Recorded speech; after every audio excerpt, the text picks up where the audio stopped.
Hi అండి, నేను మీ పక్క పల్లెటూరు రమాదేవిని. ఎలా ఉన్నారు? బాగున్నారా? మీరందరూ బాగుండాలని కోరుకుంటున్నా. నేను చాలా బాగున్నా. ఈ వీడియో వచ్చేసరికి మార్గశిర మాసంలో రెండో గురువారం రోజు వీడియో అనేది మీతో షేర్ చేసుకుంటున్నానండి. ఫస్ట్ వీడియో అయితే మీకు షేర్ చేశా కదా, అంటే మార్గశిర మాసంలో మొదటి గురువారం రోజు వీడియో అనేది మీతో షేర్ చేశాను. చక్కగా చూశారు, చూసి నన్ను సపోర్ట్ అయితే చేస్తున్నారండి.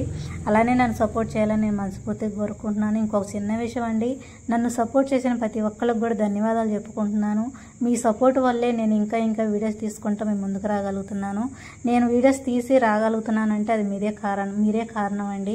అంత సపోర్ట్ ఇస్తున్నారు నాకు. అంత సపోర్ట్ ఇవ్వబట్టే నేను వీడియోస్ తీసి మీ ముందుకు రాగలుగుతున్నాను. ఇక అదండి, ఇక ఇప్పుడు వచ్చేసి నేనైతే ముగ్గు అయితే వేసేసుకుంటున్నాను.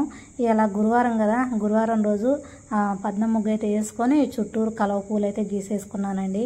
ఈ ముగ్గులో వచ్చేసి అమ్మవారి పాదాలు అయితే వేసుకున్నాను. పద్మం ముగ్గు గీసి పద్మం ముగ్గు మధ్యలో అమ్మవారి పాదాలు అయితే వేసుకున్నాను. వేసుకొని చక్కగా పసుపు కుంకుమ వేసుకున్నానండి. ముగ్గుకి ఎప్పుడైనా సరే మనం ఇంటి ముందు ముగ్గు వేసుకున్నప్పుడు అండి పసుపు కుంకుమ వేసుకుంటే చాలా కళగా అనిపించింది.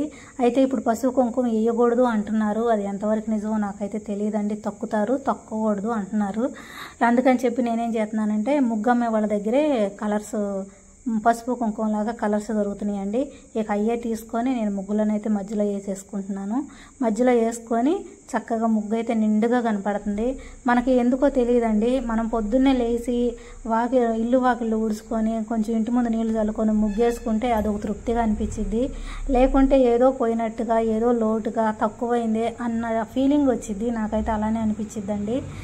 గడపలకు కూడా పసుపు రాసి బొట్లు పెట్టుకుంటే కూడా అంతే అందంగా ఇల్లు కూడా బాగుంటుంది, కళగా అనిపించిద్దండి. నాకైతే అలానే అనిపించిద్ది. ఇక అదండి, ఇక వచ్చేసి నేనైతే శుభ్రంగా గడప అయితే కడిగేసుకున్నాను. కడిగేసి పసుపు రాసేసాను. పసుపు రాసుకొని ఇక్కడ వచ్చేసి ఇక నేనైతే ముగ్గులు వేసేసుకొని అమ్మవారి పాదాలు అయితే వేసుకుంటున్నానండి. మధ్యలో కలవ పువ్వు అయితే గీసుకున్నాను. అయితే నేను ఇక్కడ వచ్చేసి నేను మామూలుగా ముగ్గు అమ్ముతున్నారు కదండి, ఆ ముగ్గులో బియ్యం పిండి అయితే కలిపి ఇక్కడ నేను ముగ్గులు అయితే వేసుకుంటున్నాను గడప దగ్గర. అయితే ఇందాక మీకు ముగ్గు చూపించా కదా, ఆ ముగ్గులో కూడా నేను బియ్యం పిండి కలిపి ముగ్గు వేసుకున్నానండి. బియ్యం పిండి కలిపి వేసుకుంటే మంచిది అంటున్నారు. అందుకని చెప్పి అంతకుముందు కూడా నేను కలిపేదాన్నండి. ఆ విషయం తెలిసే నేను బియ్యం పిండి కొంచెం కలుపుకొని ముగ్గేసుకుంటున్నాను. ఇప్పుడు ముగ్గులు రాని వాళ్ళు కూడా చక్కగా అచ్చులు కొనుక్కొని చక్కగా ముగ్గులు వేసుకుంటున్నారండి. ఒకప్పుడు ముగ్గులు రావని మెల్లకొండ ఊరుకొని ఏదైనా పండుగల సందర్భం వచ్చినా కానీ పక్కన వాళ్ళని అడిగి ముగ్గులు అయితే వేయించుకునేవాళ్ళు. ఇప్పుడు అసలు ఆ ఇబ్బంది అయితే లేదు. ఎందుకనంటే చక్కగా అచ్చులు దొరుకుతున్నాయి. ఆ అచ్చులతోనే ముగ్గులు వేసేసుకుంటున్నారు. దానిలోనే కొంచెం పసుపు కుంకుమ వేసుకుంటున్నారు. చక్కగా ఇంటి ముందు కళగా కనపడుతున్నాయి. ఇక అదండి, నేనైతే ఇక గడప దగ్గర ముగ్గులు వేయటం అయితే అయిపోయినాక ఇక్కడ వచ్చేసి నేను అటు ఇటు పూలు కూడా పెట్టుకొని గడపనైతే చక్కగా పూజ చేసుకున్నానండి. అయితే ఒక విషయం అండి, గడప దగ్గర చక్కగా ముగ్గులు వేసుకొని పసుపు రాసి బొట్లు పెట్టుకొని ముగ్గేసుకొని అటు ఇటు మళ్ళీ నిమ్మకాయతో కొంచెం పసుపు కొంచెం కుంకుమ అద్ది నిమ్మకాయ అటు ఇటు పెట్టుకొని పువ్వులు పెట్టుకొని దీపారాధన చేస్తే నిజంగా అండి చాలా అందంగా కనపడుతుంది. మీరు వీడియోలో చూడండి, నేను ఇదంతా అయిపోయినాక మీకు చూపెడతాను. చూడండి అసలు ఎంత అందంగా కనపడుతుందోనండి గడప అయితే. నేనైతేనండి ఇక గడప లోపలికి వచ్చేటప్పుడు లోపల పక్క కూడా నేను తామర పుష్పంలాగా ఒక పుష్పం గీసి ఆ మధ్యలో అమ్మవారి పాదాలు అయితే వేసుకున్నానండి. నా దగ్గర అచ్చు ఉంది కదా, మీ అందరికీ తెలిసిన విషయమే, నా దగ్గర అచ్చు ఉంది. అచ్చు చిన్న పాదాలండి, చాలా ముద్దుగా ఉంటాయి. ఆ పాదాలు వేసుకొని మధ్యలో కొంచెం కుంకుమ కలరు పసుపు కలరు నింపి ఇక చక్కగా అటు ఇటు పూలు అయితే పెట్టుకున్నానండి. అయితే మీకు గడప దగ్గర అన్ని ముగ్గులన్నీ అయిపోయినాక గడప దగ్గర నేను ఎంత చూపెడతాను. ఎంత బాగా అనిపించిందండి, చాలా బాగా అనిపించింది.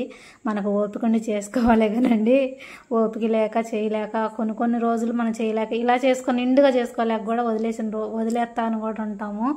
అదే ఇలా నిండుగా గడపగా చేసుకొని పూజ అటు ఇటు పూలు పెట్టుకొని కొంచెం అటు దీపారాధన చేసుకున్నామంటే ఎంతో అందంగా కనపడిద్దండి, కొంచెం ఓపిక చేసుకొని చేస్తే. ఇక అదండి, ఇక చూడండి ఒకసారి మా గడప అయితే ఎలా ఉందో.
చూసారు కదండి, గడప దగ్గర అయితే ఇక నేనైతే ముగ్గులేసేసుకొని అటు ఇటు పూలు పెట్టుకొని గడపనైతే చక్కగా అలంకరణ చేసేసుకున్నాను. ఇక తులసమ్మ దగ్గరికి వచ్చి తులసమ్మ దగ్గర కూడా పద్మం ముగ్గేసుకొని ఇక్కడ తులసమ్మ దగ్గర లక్ష్మీదేవి విగ్రహం అంటే ఉంది కదండి, అయితే పసుపు రాసి బొట్టు అయితే పెట్టుకుంటున్నాను. పెట్టుకొని ఇక నేను పూజ దగ్గరికి అయితే వెళ్ళిపోతున్నానండి. పూజ చేసుకున్నాను. పూజ అంతా అయిపోయిందండి. పూజ అంతా అయిపోయినాక మీకు ఇక్కడ షేర్ చేస్తున్నాను. పూజ చేస్తా మీకైతే ఇక్కడ చూపించలేదు. ఇక నేనైతే పూజ గదిలో గడప దగ్గర కూడా పసుపు రాసి ముగ్గేసుకొని గడపల మీద అమ్మవారి పాదాలు వేసుకొని అటు ఇటు పూలు పెట్టుకొని గడప దగ్గర కూడా అంటే దేవుడు గది దగ్గర మా దీపారాజన అయితే చేశానండి. ఇక దేవుడి దగ్గర కూడా దీపారాజన అయితే అయిపోయినాక ఇక ఈశాన్య మూల ఉంది కదండి, ఈశాన్య మూల కూడా నేను దీపారాజన అయితే చేసుకున్నాను. ఇక అదండి, చూశారు కదా, ఈశాన్య మూల కూడా అమ్మవారి పాదాలు వేసుకొని పద్మ ముగ్గు వేసుకొని రాగి చెమ్మ అయితే పెట్టేసుకొని దీపారాజన చేసుకున్నానండి. ఇల్లు అయితే కలకల్లాడుతుంది, దీపాలు వెలుగుతా సాయంత్రం పూట అయితే. మీకు సాయంత్రమే నేను ఈ వీడియో షేర్ చేస్తున్నానండి. తులసమ్మ దగ్గర కూడా దీపారాజన చేసేసాను. నేను ఖచ్చితంగా 6 ఇంట్లో దీపారాజన చేయటం అయిపోయిందండి. ఖచ్చితంగా 6 దీపారాజన చేసుకోవాలని పనంతా చేసుకొని గబగబా తాను చేసి వచ్చేసి పూజ అయితే చేసేసుకున్నాను. ఇక అదండి, ఈ వీడియో నచ్చిందని అనుకుంటున్నాను. నచ్చితే కనుక లైక్ చేయండి. కొత్తగా నా ఛానల్ చూస్తే సబ్స్క్రైబ్ చేసుకోండి. నెక్స్ట్ వీడియోలో మేము ముందుంటా. మీ సపోర్ట్ ఎప్పటికీ నాకు ఇలానే ఉండాలి. మీరు సపోర్ట్ చేస్తూ ఉంటే ఇంకా వీడియోస్ తీసుకుంటా మీ ముందుకు వస్తానే ఉంటానండి.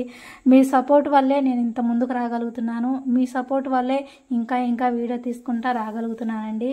నన్ను సపోర్ట్ చేసే ప్రతి ఒక్కళ్ళకి కూడా మనస్ఫూర్తిగా చెబుతున్నాను, ధన్యవాదాలు చెప్పుకుంటున్నానండి. మీరు సపోర్ట్ చేయబట్టే నేను ఇక్కడ వరకు రాగలిగాను, ఇంత దూరం వచ్చాను కూడా.